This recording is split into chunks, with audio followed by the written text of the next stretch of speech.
Next thought, a video that makes you see this world differently. How's it going, ladies and gentlemen? Welcome back to Next Thought. In this video, I'm going to talk what makes people mediocre. Previously, I wrote an article on my personal website, nailingblog.com, and the article was the same, what makes people mediocre. But not many people were reading that. I think nowadays most of the people, right, they're just chasing those cool, short, and also exciting stuff. With this kind of article, they can probably change their life, but they just, won't read it. Because it's kind of long and boring, and all of the big ideas, big concepts, they just don't like it. So here I would like to make another separate video talking some things that are very similar to what I wrote previously. And hopefully this video is good to you. I know most of you are just millennials, just like me. Probably you might need to hear some advice from some other experienced people, but I'm not experienced. I'm just sharing my thoughts, etc. And hopefully this can inspire you. So one more thing, just before we get started, just don't share this video to the rest of people, right? Just keep them normal, just keep them mediocre. And once you watch this video, you are different, and you can make some changes to your life, and you can make your life better. If others are following you, probably you won't be that outstanding. But if you just keep them normal and you are different, then you become outstanding and extraordinary. Isn't something amazing? Okay, just kidding. All right, just share this video's link to the rest of people, right? Okay, let's get started. So in this video, I'm going to talk 5 points that a lot of young people, millennials, they're doing. Well, this is actually not very good. So let me share about it. The first thing is most of the young people, I just don't think they cherish the time. So here's a very common case. For example, in the weekend, right, when you hang out with a group of friends, you just spend an entire day, or I could say the entire weekend outside, rather to spend some time on your study or on your personal projects or interest. So why people are just so hate of time, right? I think here's the reason.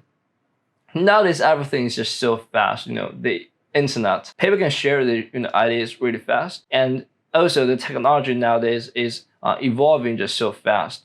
People cannot follow this. So the only way those people to avoid the truth, to avoid the reality, is to escape it, to just don't face it.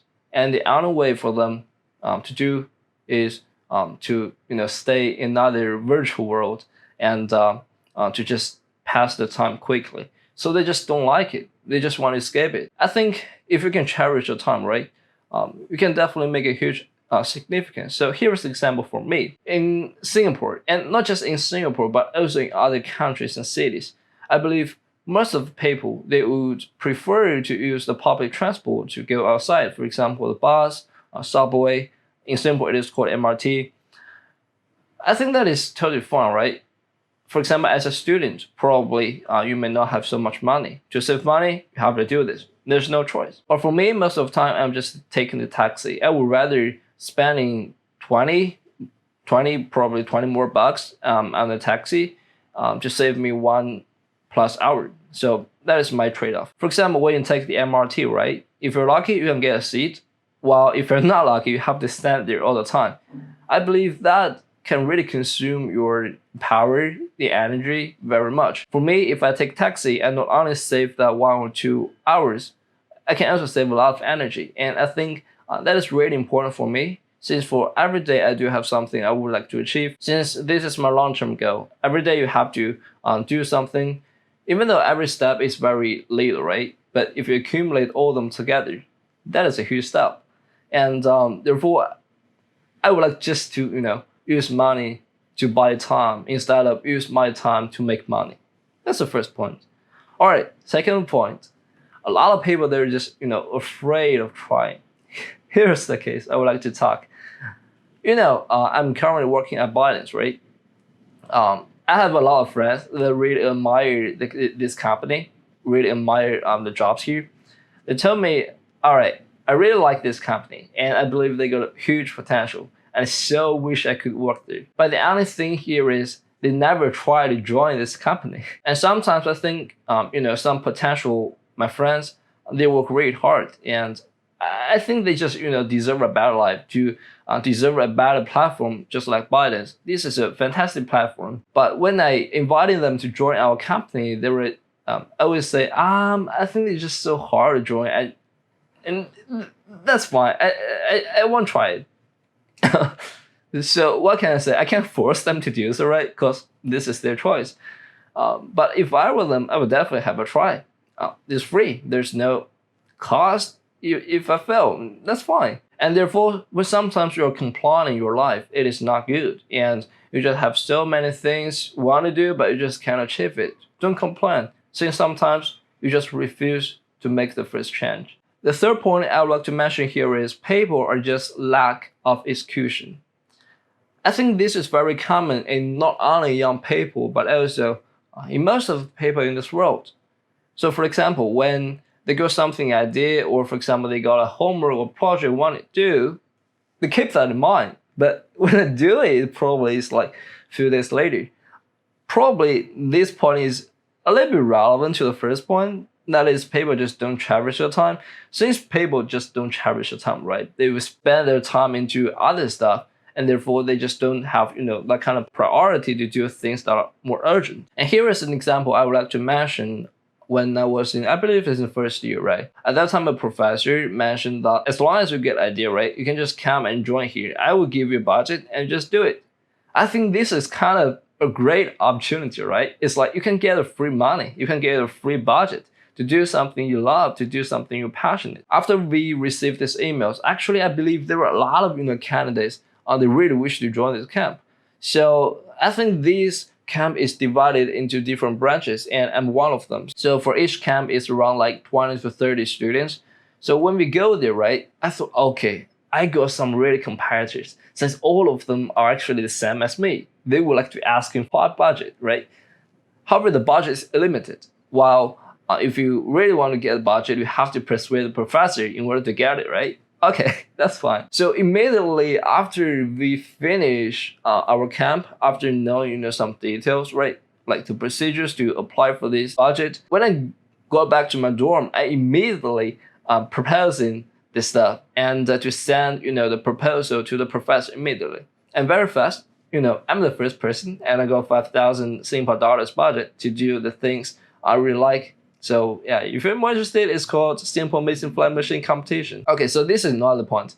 Later, when I asked the professor how many students were actually asking for this kind of budgets, I'm the only one.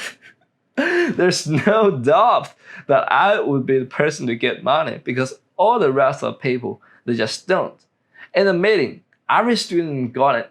At least one idea, right? Some of them got a few ideas. Okay, I want to do this, I want to do that. And the professor is like this. I really like your idea, Your ideas were fantastic.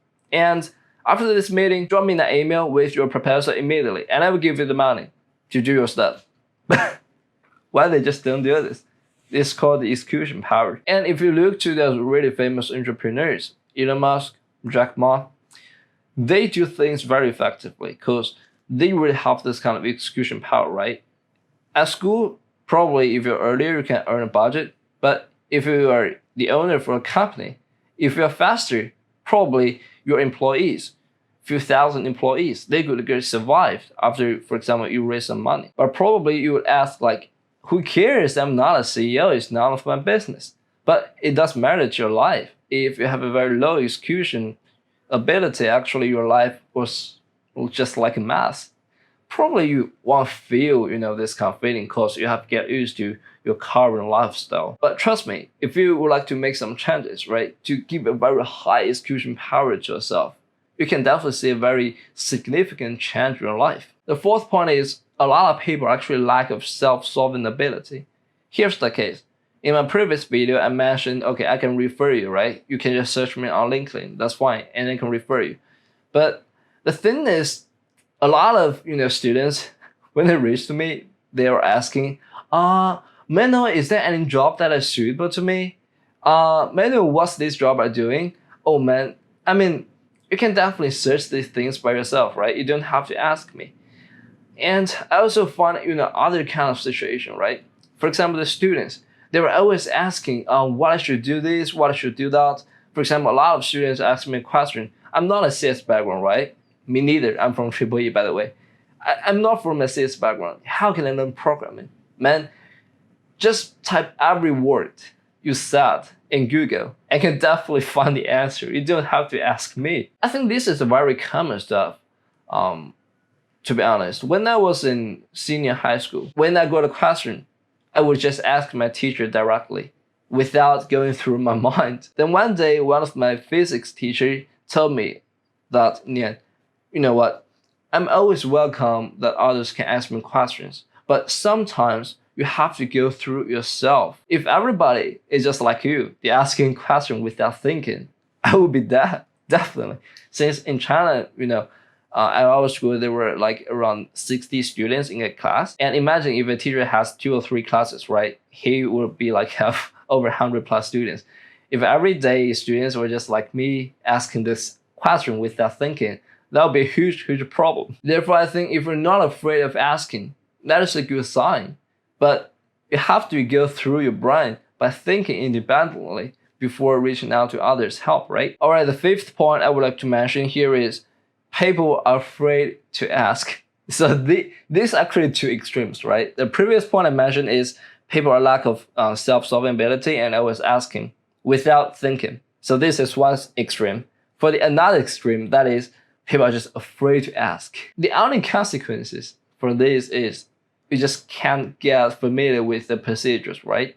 If you don't know the procedure, how can you succeed? And the only reason I could say in this part is people are afraid to ask because people just don't want to show they're stupid.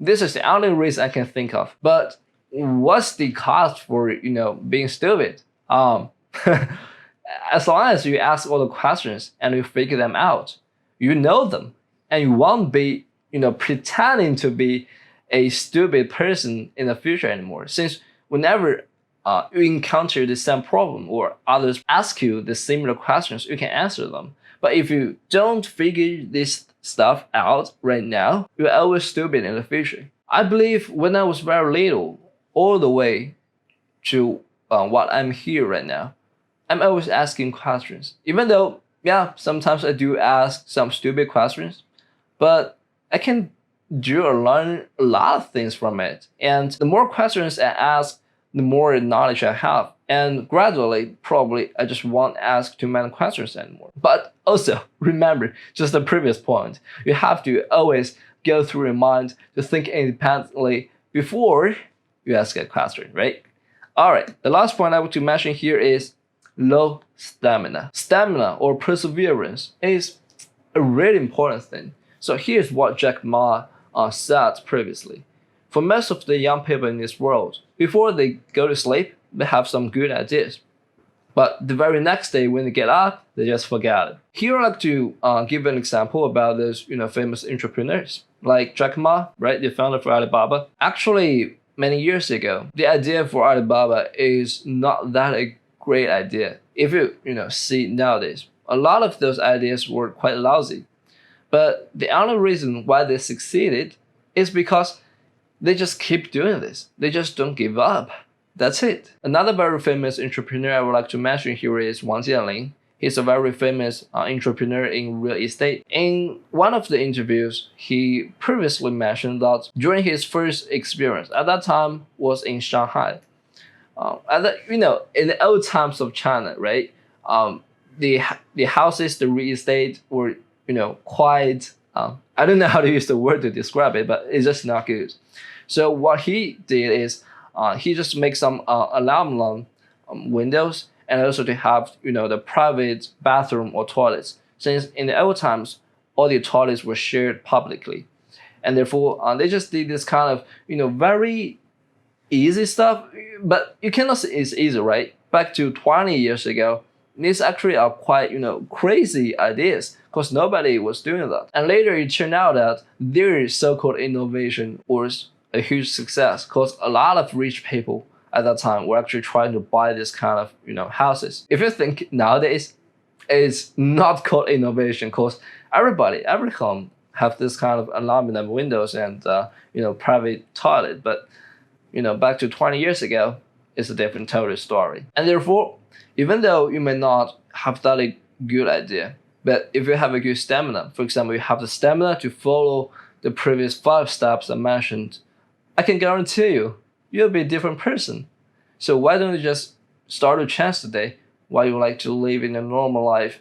Why don't you want to be a billionaire? Why don't you want to change this world? It's all your choice. And here this video is just, I wish to inspire you and hopefully can inspire you.